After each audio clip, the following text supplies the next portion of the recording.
వైభవంగా కిరణ్ పెళ్లి జరుగుతోంది. భవనమంతా రంగురంగుల దీపాలతో అలంకరించారు. అసలే అందమైన భవనం, రంగులేశారు. ఆ పైన రంగుల దీపాలు. ఇంటి అందమే చెప్పనలవి కాకుండా ఉంది. భవనానికి ముందుగల ఆవరణంతా శుభ్రం చేశారు. ఎత్తుగా స్టేజీ కట్టి మంటపం ఏర్పాటు చేశారు. దానికి ముందుగా అతిథులు కూర్చోవటానికి వీలుగా కుర్చీలేశారు.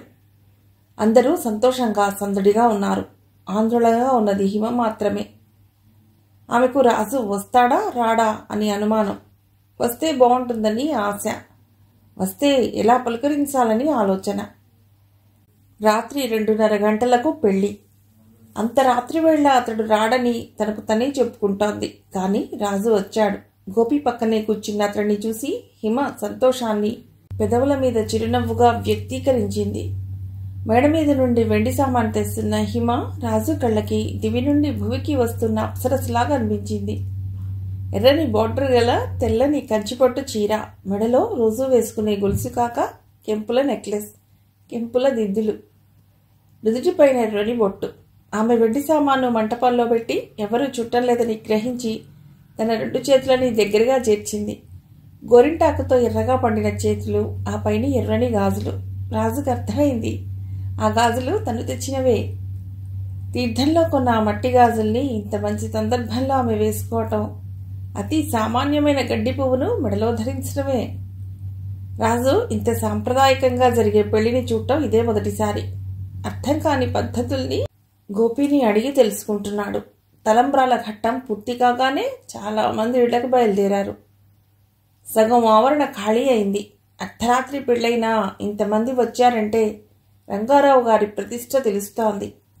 గోపి హిమ తోబుట్టువులని దూరం నుండి చూపించాడు. పొడుగ్గా ఉన్నాడు చూడు, అతడు హిమ పెద్దన్న ప్రభాకర్.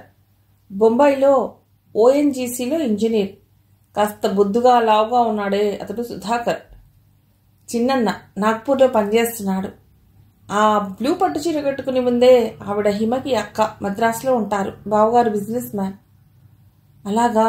హిమే కాదు, అందరూ తెల్లగా ఉన్నారు, కానీ పోలికలు మాత్రం లేవు. గోపి మాటల్లో పడి నేను బయలుదేరడం మర్చిపోతున్నాను. గోపి వెళ్ళి హిమతో చెప్పాడు రాజు వెళ్తున్నాడని. సరే అంది హిమ. గోపి నవ్వి సరే అంటావేమిటి, కొన్ని స్వీట్స్ తీసుకొచ్చివ్వు. హిమ స్వీట్స్ తెచ్చేసరికి రాజు, గోపి దానిమ్మ చెట్టు దగ్గర నిలబడి మాట్లాడుకుంటున్నారు. వాళ్ళిద్దరూ మాట్లాడుకుంటున్నారని గోపి వెళ్ళిపోయాడు. నువ్వు పెళ్లికి రావనుకున్నాను రాజు అంది హిమ. రావాలా వద్దా అని చాలా ఆలోచించాను. కానీ నేను మొదటిసారి శుభలేఖలు డిజైన్ చేసిన పెళ్లికి రాకుండా ఎలా ఉంటాను? అసలు నీతో మాట్లాడకూడదు. ఎందుకని? అంత మంచి డిజైన్స్ కిరణ్ కోసం వేస్తే మరి మనకి? ఆమె అమాయకత్వానికి రాజు నవ్వేశాడు.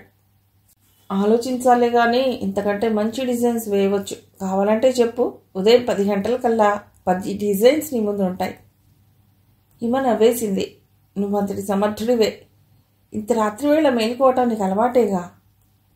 ఈ పెళ్లికి రావాలనే ఆలోచనతో ఏమీ చదవాలనిపించలేదు. అందుకే సెకండ్ షో సినిమా చూసి అలా నడుచుకుంటూ వచ్చేసాను. అబ్బా, చాలామంది అలా రాత్రిళ్ళు పెళ్లిళ్ళకి పిలుస్తారు. దగ్గర వాళ్ళైతే వెళ్ళక తప్పదు. సెకండ్ షో సినిమా చూసి అలా పెళ్లికి వెళ్ళవచ్చుననే ఆలోచన ఎప్పుడూ రాలేదు. పెళ్లి బాగా జరిగింది. పెళ్లి కూతురు హిరణ్మయి గారైతే నువ్వేమిటి ఇలా తయారయ్యావు? ఏం బాలేనా? దేవతలు ఒకసారి బాగుండటం, ఒకసారి బాగోకపోవటం ఉండదు. ఎప్పుడూ బాగుంటారు. నేనిచ్చిన మట్టి గాజుల్ని ఇంత ఆడంబరంగా జరిగే పెళ్లిలో వేసుకుంటావనుకోలేదు. అవును, అందరూ ఒకటే అడగటం, ఇన్ని గాజులు ఇంత మంచి కలర్లో ఎక్కడ కొన్నావని. ఏం చెప్పావు? ఆసక్తిగా అడిగాడు. నువ్వు ఇచ్చావని చెప్పాను. నిజంగా అలా చెప్పావా? చెప్పేమంటావా? చెప్పేయి. ఈ బంధువులందరికీ మళ్ళీ మన పెళ్లికి వచ్చే శ్రమ తప్పుతుంది. కళ్యాణ మంటపం, పురోహితుడు అన్నీ రెడీగా ఉన్నాయి అల్లరిగా అన్నాడు రాజు. చెప్పో, సిగ్గుగా అంది హిమ. ఆ మొహంలో సిగ్గు అందంగా ఉంది. చెట్టుకి అలంకరించిన చిన్న చిన్న బల్బుల కాంతి మొహంపై పడి ఇంద్రధనస్సుపై చందమామలాగా ఉంది హిమ. రాజు ఏదో అనబోయాడు. గోపి కూల్ డ్రింక్స్ తీసుకొచ్చాడు. చిన్నప్పటి నుంచి చూస్తున్న హిమ ఈ అలంకరణలో చెప్పలేనంత అందంగా ఉంది. అందాన్ని కూడా ఎక్కువసేపు చూడలేము. అనుభవం కన్నా అనుభూతి బాగుంటుంది. ఇక నేను పెడతాను హిమ అంటూ వసంత కూడా బయలుదేరింది. కిరణ్తో చెప్పావా? తను అలసిపోయి నిద్రపోతోంది, లేపకు. మళ్ళీ వచ్చి కలుస్తాలే. ఒక్క నిమిషం వసంత. హిమ లోపలికి వెళ్ళి అక్కడ బంధువుల కోసం కొన్న చీరల్లో ఒకటి తీసింది. ఎవరికే అది? కౌసల్య అడిగింది. వసంతకు. మన బంధువులందరికీ ఇచ్చాక అప్పుడు ఇవ్వచ్చులే, నెమ్మదిగా అన్న ఆ మాటలు వసంతకు వినపడ్డాయి. తను బయలుదేరుతానంటోంది. ఈ ఊళ్ళోనేగా ఉండేది తను, తర్వాతైనా ఇవ్వచ్చు. ఇక హిమ మాట్లాడలేదు. ఆమె గది బయటకు వచ్చేసరికి వసంత కనబడింది. కొన్ని స్వీట్స్ మాత్రం ఆమె చేతిలో పెట్టింది. నేను వెళ్ళొస్తా హిమ. ఆమె మొహం చూస్తే అంతా విన్నట్టే ఉంది. నన్ను క్షమించు వసంత. హిమ కళ్ళల్లో నీళ్లు. బాధపడకు హిమ. ఇంత చిన్న విషయాన్ని అంత సీరియస్గా తీసుకుంటావా? పెళ్ళింట్లో కంటతడి పెట్టకు. పెడతానని నిన్ను ఆపి అవమానించినట్లయింది. పర్వాలేదులే, స్వీట్స్ ఇచ్చావుగా, నేను వస్తా. వసంత వెళ్ళిపోయింది. కౌసల్య బయటకు వచ్చి, ఏది వసంత? వెళ్ళిపోయింది. తన కోసం చీర తెచ్చాను. అక్కర్లేదులే, చేసిన అవమానం చాలు. హిమ, నీకు తోచదు, ఎవరైనా చెప్తే వినవు, బంధువులందరూ ఉండగా. ఇక చెప్పవద్దన్నట్టు చేయి పెట్టింది హిమ. తను వెళ్ళిపోయింది. స్నేహితురాలికి ఒక చీర పెట్టే స్వాతంత్రం నాకు లేదని మరోసారి రుజువైంది. హిమ తన గదిలోకి వెళ్ళిపోయింది. అలంకరణ ఒక్కోటి తీస్తుంటే రాజుతో మాటలు, పెళ్లి బాగా జరిగిందన్న సంతృప్తి, ఆ చీర గొడవతో అంతా పోయినట్టు అయింది. వసంత దాదాపు 2 రోజులుగా ఇక్కడే ఉంది. కిరణ్మయి పెళ్లి కూతురి అలంకరణ అంతా తానే చేసింది. టైంకి తినలేదు, టైంకి నిద్రపోలేదు. అలా సాయం చేసిన మనిషికి మనస్ఫూర్తిగా మర్యాద చేయలేకపోయింది. ఒక్క విషయం అర్థమైంది. ఎవరికి ఏ మర్యాద జరిగినా అది తన చేతుల మీదుగా జరగకూడదు. అందుకే తనని చీర ఇవ్వద్దన్న వెంటనే కౌసల్య తీసుకొచ్చింది. అక్కగారి అనవసరమైన పెత్తనానికి హిమ నవ్వుకుంది. మనుషులకి గల కీర్తికాంక్షకు ఆశ్చర్యపోయింది కూడా. కిరణ్ అత్తవారింట్లో జరిగే సత్యనారాయణ స్వామి వ్రతానికి అందరూ బయలుదేరారు, రాజమండ్రి వెళ్ళటానికని. కానీ రంగారావు హిమని గోపిని రావద్దన్నారు. పెళ్లికి తెచ్చిన సరుకులు సామాన్లు చాలా మిగిలిపోయాయి, అవి రిటర్న్ చేయాలి, డబ్బు ఇవ్వవలసిన వారికి ఇవ్వాలి. ఈ పనులన్నీ ఆ ఇంట్లో ఉండే గోపికి తెలుస్తాయి. అతడి సహాయం కోసం హిమ, ఇద్దరికి పెద్ద దిక్కుగా చిన్న కొడుకు సుధాకర్ను ఉంచారు. హిమకి పని చేయడం సరదాయే, కాకపోతే ఈ పనుల వలన బయటికి వెళ్ళడం కుదరటం లేదు. ఫోన్లోనే రాజుని పలకరించగలుగుతోంది. ఏమైతేనేం కిరణ్ పెళ్లి వైభవంగా జరిగిపోయింది. పెంచిన కూతురైనా కిరణ్ పెళ్లి ఎంత బాగా చేసినందుకు ఊర్లో అందరి మెప్పు పొందారు రంగారావు గారు. ఆ పొగడ్తలకు ఉబ్బి తబ్బిబ్బయ్యారు. వేసవి సెలవులైనా హిమ అన్నలు అక్కలు అందరూ తమ తమ ఊళ్ళకి బయలుదేరారు. పిల్లలైనా హిమ తన దగ్గర ఉంచమంది. మళ్ళీ వాళ్ళని తీసుకువెళ్ళటానికి రావాలా, మాకు సెలవులు లేవు అంటూ అందరూ వెళ్ళిపోయారు. ఈసారి వీలు చూసుకుని మద్రాసు రావే అంది కౌసల్య. అలాగే అంది హిమ. ఆ మద్రాసు ప్రయాణం తన జీవితంలో ఒక ముఖ్య ఘట్టం అవుతుందని ఆమెకు తెలియదు. దాదాపు 20 రోజులు గడిచాక కిరణ్ కాకినాడ వచ్చింది. ఆమె రాక హిమకి చాలా ఆనందం కలిగించింది. అబ్బా, నువ్వు లేకపోతే ఏం తోచలేదు కిరణ్ అంది. నేను అత్తవారింటికి వెడుతుంటే నువ్వు ఏడవటం మా అత్తగారు ఒక్కటే తలుచుకున్నారు. పాపం ఆ అమ్మాయి ఎంతో బాధపడింది అని ఒక్కటే అనుకున్నారు. హిమ సిగ్గుపడింది. మరీ చిన్నపిల్లలాగా చేశాను కదూ అంది. కిరణ్ అప్పుడే మా అత్తగారు అంటూ సంబోధించడం ఆశ్చర్యంగా ఉంది. అయినా ఆ మాట అనకుండా, ఎలా ఉంది కిరణ్ అత్తవారిల్లు? వాళ్ళు నీతో బాగానే మాట్లాడతారా? బాగానే ఉంటారు. నాకే ఇంకా కొత్తగా ఉంది. మనం ఎప్పుడూ చుట్టాలింటికి వెళ్ళటం అలవాటు లేని వాళ్ళం. ఒక్కసారిగా కొత్తవారి మధ్య కాస్త భయంగానే ఉంటుంది. పాపం మా అత్తగారు మంచివారు, నన్ను మొహమాట పడవద్దని చెబుతూ ఉంటారు. ఆ మొహంలో వెలుగుతున్న సంతోషం, సంతృప్తి కొత్త పెళ్లి కూతురుగా మరింత అందాన్ని ఇస్తున్నాయి. ఏమిటో సందేహిస్తున్నావు కిరణ్? నేను 20 రోజులు అక్కడ ఉన్నానే గాని మనసంతా ఇక్కడే ఉంది హిమ. మీరందరూ ఎలా ఉన్నారోనని. చూస్తున్నావుగా, ఏదో తప్పక నరసమ్మగారి వంట ఏడుస్తూ తింటున్నా. తన మాటలకి తనే నవ్వుకుంది హిమ. నవ్వులాట కాదు హిమ, ఇంటిని ఎవరు చూస్తారు అని బెంగపట్టుకుంది. బెంగెందుకు Kiran? You enjoy your new life. ఇంటిని చూడటానికి మేమంతా లేము. అంటే నువ్వు కాలేజీ మానేస్తావా? నేనెందుకు కాలేజీ మానేయటం? ఆశ్చర్యంగా అడిగింది హిమ. మరి ఇంటిని ఎలా చూడగలవు? బయటికి పెడితే అక్కడే ఉండిపోతామా? ఉండరు, కానీ మీరు వచ్చేలోగా జరిగేది జరిగిపోతుంది. ఇంతకుముందు మాత్రం మనం సినిమాలకు షాపింగ్లకు వెళ్ళలేదా కిరణ్? వెళ్ళినా తొందరగా వచ్చేయాలన్న భయం ఉండేది. నాకింట్లో ఎక్కడ ఉన్నాయో తెలుసు. ఏదైనా కనిపించకపోతే వెంటనే చూసుకుంటాను. నువ్వనేది నాకు అర్థం కావట్లేదు. హిమా, మన ఇంట్లో పూజ గదిలో విగ్రహాలతో పాటు పూజా సామాగ్రి కూడా వెండిదే. ఇంకా పెద్దమ్మ నగలు, పెదనాన్న ఆఫీస్ ఫైల్స్, ఇంకా ఎన్నో విలువైన వస్తువులు. ఏం పోయినా ఎవరిని అడుగుతాం? అందుకని నువ్వు కాలేజీ మానే. ఏమంటున్నావు కిరణ్? ఒక్క ఏడాది చదివితే డిగ్రీ వస్తుంది. ఇప్పుడు చదువు మానేసి ఇంటికి కాపలా కాయనా? మరి ఏం చేద్దామంటావు? అదే ఆలోచించాలి. నువ్వన్న మాటలు నిజమే కిరణ్, కానీ అందుకు చదువు మానటం it's not a good decision.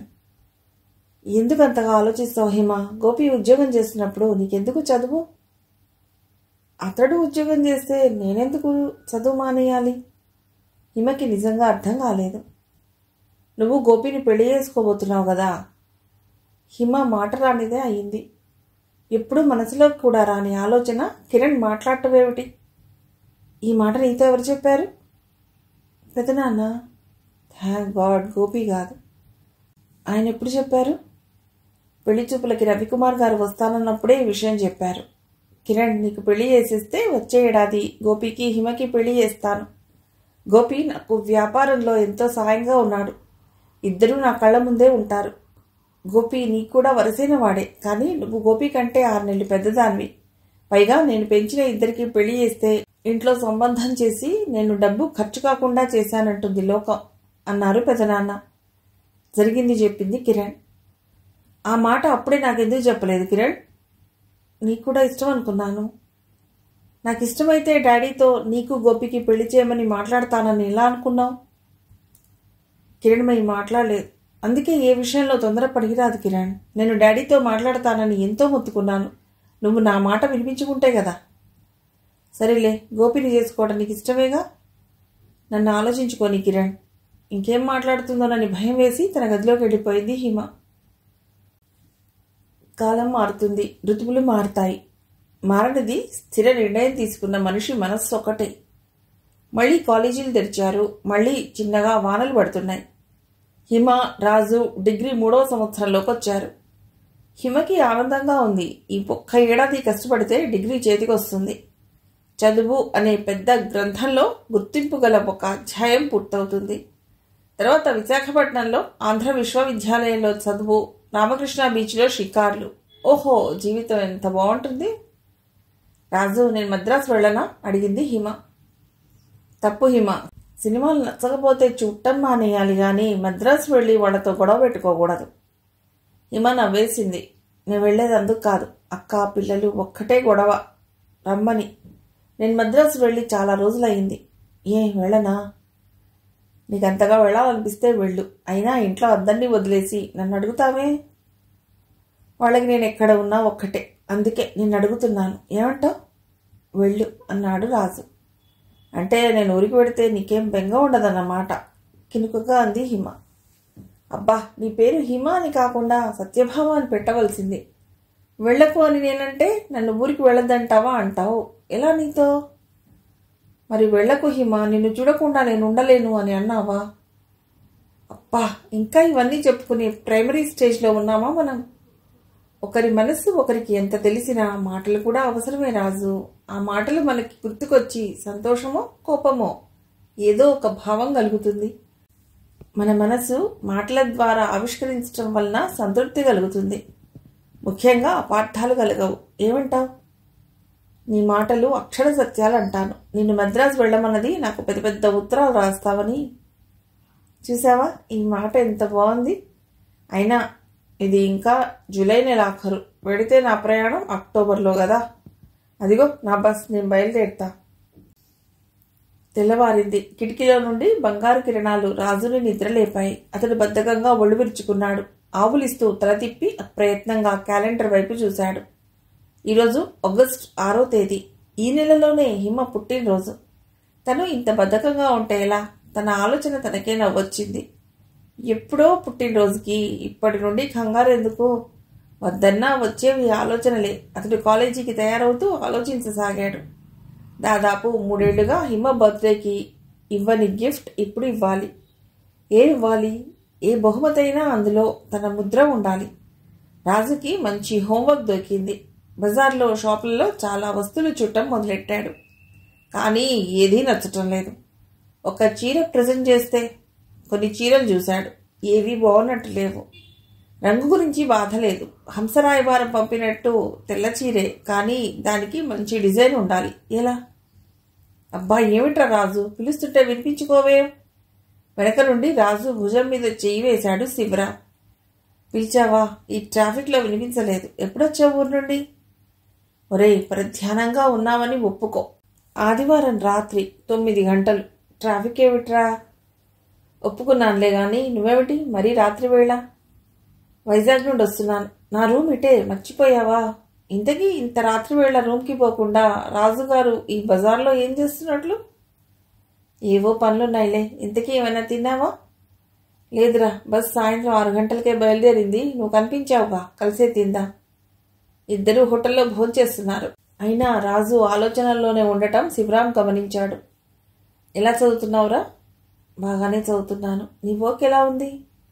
విసుగ్గా ఉందిరా. ఇలా ఊళ్ళు తిరగటం కష్టంగా ఉంది. మరో ఉద్యోగం చూసుకోవచ్చు కదా. అదంత తేలిక అనుకుంటున్నావా? ఉన్న సమస్యలు చాలు. నీకేం సమస్యలురా? మా నాన్న చేసిన అప్పులు తీర్చాలి, మా అమ్మ వైద్యానికి అయ్యే ఖర్చు కొంత భరించాలి, వసంతను పెళ్లి చేసుకోవాలి. వీటన్నిటికీ కొద్దో గొప్పో నా ఉద్యోగమే ఆధారం. వసంత మంచిది కాబట్టి నన్ను పెళ్లికి తొందర పెట్టడం లేదు. సరే, నా సోద తర్వాత నీ సంగతి, నీ ప్రేమ ఎందాక వచ్చే? కొంతవరకు వచ్చింది. ఏవైనా నువ్వు అసాధ్యుడివిరా. అంత అమాయకురాలు నీ ప్రేమలోకి దింపావు. అసలు నీతో అయినా తలెత్తి మాట్లాడుతుందా అని శివరాం బిల్ చెల్లిస్తూ అన్నాడు. అవసరమైనప్పుడు తన అభిప్రాయం ఖచ్చితంగా వ్యక్తం చేసే ధైర్యం తనకుంది. వెరీ గుడ్, అలాగే ఉండాలి. ఇంత రాత్రివేళ నీ రూమ్కేం వెడతావు? నా రూమ్కి రాకూడదు? రాలేను. పర్వాలేదు, బస్సు లేకపోతే రిక్షాలో అయినా వెడతా. వెళ్ళు. గట్టిగా ఏమైనా అంటే నీ ప్రపంచం అక్కడ ఉందంటావు. మిత్రులిద్దరూ గుడ్ నైట్ చెప్పుకుని విడిపోయారు. రాజు దీక్షగా చీర మీద డిజైన్ వేస్తున్నాడు. ఇంతలో ప్రెస్ కుర్రవాడు రాము వచ్చి అతడికి ఫోన్ వచ్చిందని చెప్పాడు. రాజుకు డిస్టర్బ్ కావడం ఇష్టం లేదు, కానీ ఫోన్ మాట్లాడకుండా ఎలా? అతడి కిందికి వచ్చి ఫోన్ తీసుకున్నాడు. అటునుంచి హిమ, రాజు తొందరగా మన పార్క్ దగ్గరికి రా. ఎందుకు? మాట్లాడాలి, తొందరగా రా. రాజుకి భయం వేసింది. ఏం జరిగింది? ఎప్పుడూ లేనిది హిమకి ఈ గాబరా ఎందుకు? అతడు మేడపైకి వెళ్ళి రూమ్కి తాళం వేశాడు. రాముని సైకిల్ అడిగి పార్క్కి బయలుదేరాడు. అతడు వెళ్ళేసరికి హిమ అక్కడ చెట్టు కింద నిలబడి ఉంది. వానాకాలం అయినా ఆ రోజు ఎండ తీక్షణంగా ఉంది. ఏమిటి అంత అర్జెంటుగా రమ్మన్నావు? ఏం జరిగింది? ఏం జరగలేదు. ఎందుకంత కంగారు పడుతున్నా? కంగారుగా ఫోన్ చేసింది నువ్వు. ఏం జరగలేదు. నరసమ్మ గారు చెప్తే మొదటిసారిగా నేను రవ్వ లడ్డూలు చేశాను. నీకు ఇద్దామని ఫోన్ చేశాను. ఇదిగో. హిమ లడ్డూలో ఉన్న స్టీల్ బాక్స్ ఇచ్చింది. రాజు నిట్టూర్చాడు. అంత టెన్షన్ ఎందుకు రాజు? నీ ఫోన్ అంత గాబరా పెట్టింది. మరి మీ డాడీ ఏమైనా అన్నారా? ఏమైంది అని. చూడు, ఎలా ఉన్నవాడిని అలా బయలుదేరాను. తీరా చూస్తే ఈ లడ్డూల గురించి హడావిడి. అప్పుడు పరిశీలనగా చూసింది హిమ రాజుని. కాళ్లకు సాదా హవాయి చెప్పులు, తెల్లని కాటన్ ప్యాంట్, కాలర్ దగ్గర కాస్త చిరిగిన తెల్ల చొక్కా, అరచేతుల మీద చొక్కా మీద పడ్డ రంగులు. సారీ రాజు, ఏదో హడావుడిలో ఫోన్ చేశా, కానీ ఇంత ఆలోచించలేదు. ఇంతకీ ఏ చిత్రం వేస్తున్నావు? సస్పెన్స్ అన్నాడు రాజు. ఎప్పుడు లేంది నేను దొంగతనం చేయాలా? నా వల్ల కాదు అంది వసంత. బాబాబు, చా అలా అనకూడదు. నువ్వు అమ్మాయివి కదూ. తల్లి మంచిదానివి కదూ. ఈ ఒక్కసారికి చెయ్యి అన్నాడు రాజు. అబ్బా, ఎంత తేలిగ్గా చెప్పేశావు. అసలు వాళ్ళ ఇంటికి వెళ్ళటమే నాకు భయం. వాళ్ళ డాడీని చూస్తే ప్రాణం పైనే పోతుంది. ఆయన కంటపడకుండా ఆయన ఇంట లేనప్పుడు వెళ్ళు. భలే తేలిగ్గా చెప్పావు. పోనీ నువ్వే వెళ్ళకూడదు నవ్వుతూ అంది వసంత. సరే, నేను వెళ్ళేలా ఉంటే నిన్ను బతిమలాడటం ఎందుకు? హిమని చూసి రమ్మంటే ఇప్పుడే వెళ్ళేదాన్ని. అమ్మో, ఇది మామూలు విషయమా? దొంగతనం.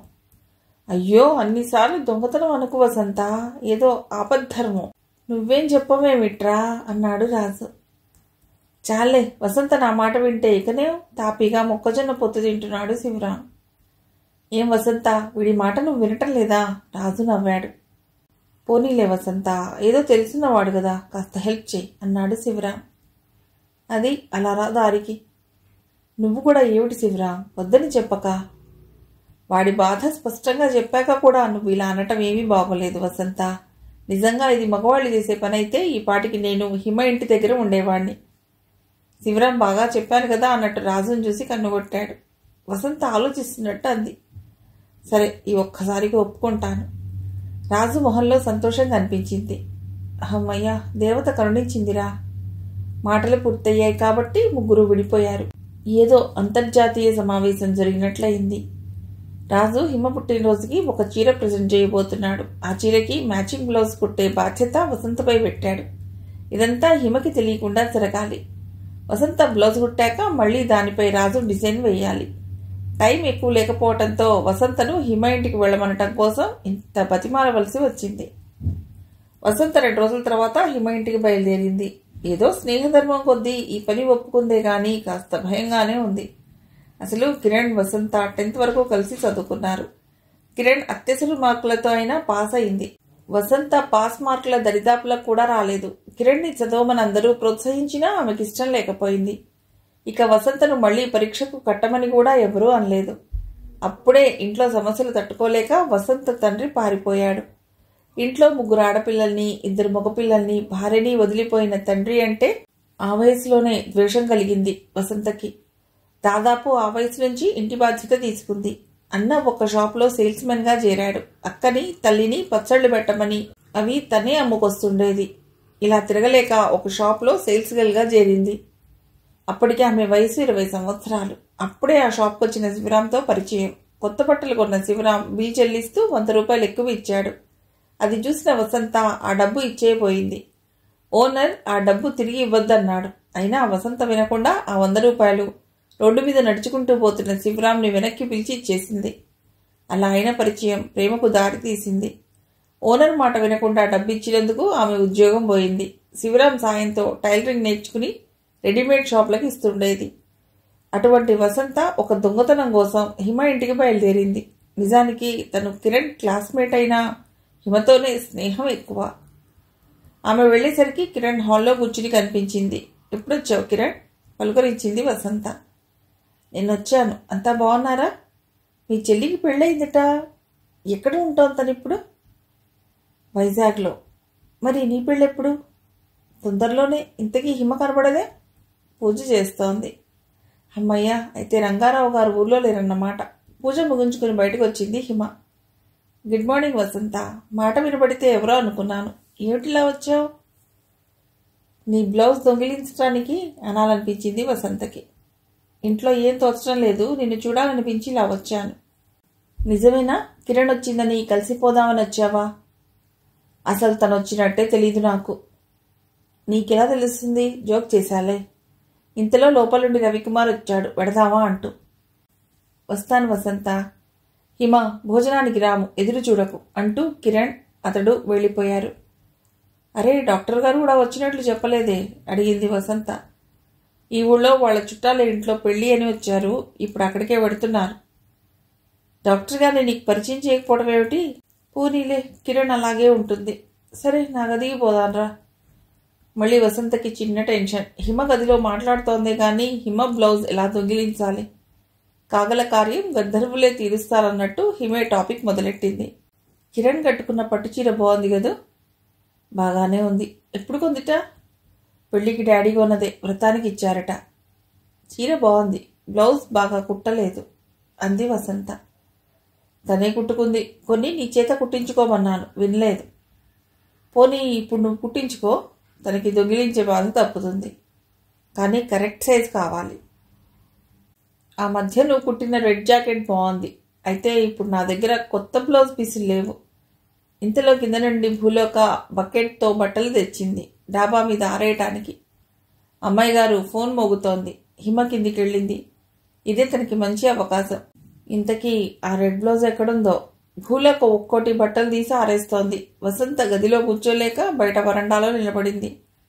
అయ్యగారి చొక్కాలు 2, గోపిగారి చొక్కాలు 3, హిమమ్మ గారి చీర 1, జాకెట్ 1, రుమాళ్ళు 3. భూలోక ఎవరికో లెక్క చెప్తున్నట్టే మాట్లాడుతూ బట్టలు ఆరేయసాగింది. భూలోక జాకెట్ అనగానే అటు చూసింది వసంత. ఆమెను ఆహ్వానిస్తున్నట్టుగా ఎర్ర జాకెట్. కానీ ఈ భూలోక అక్కడే ఉండగా ఎలా తీసుకోవటం? వసంత అటు ఇటు తిరుగుతూ, ఆ భూలోక నిన్ను నరసమ్మ గారు పిలుస్తున్నట్లున్నారు అంది. నరసమ్మ గారికి ఏం పని లేదండి, ఒక్క నిమిటి కూర్చొనివ్వరు ఇంగ్లీష్లో మాట్లాడింది భూలోక తిరగేసి.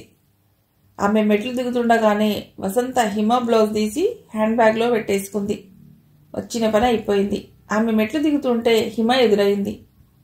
సారీ వసంత, నిన్ను వదిలేళ్ళాను. మద్రాసు నుండి అక్క ఫోన్, అందుకే అంతసేపు మాట్లాడవలసి వచ్చింది. వెళ్ళిపోతున్నావెందుకు? పైకి రా. ఫోన్ వస్తే నీ తప్పెలా అవుతుంది? ఒక అర్జెంటు పని గుర్తుకొచ్చింది, వస్తాను. వసంత ఎవరో తరుముకు వస్తున్నట్లే గబగబా వెళ్ళిపోయింది. ఈమె ఎందుకు వచ్చినట్టు హిమకి అర్థం కాలేదు. మిగిలిన కథ తర్వాతి భాగంలో.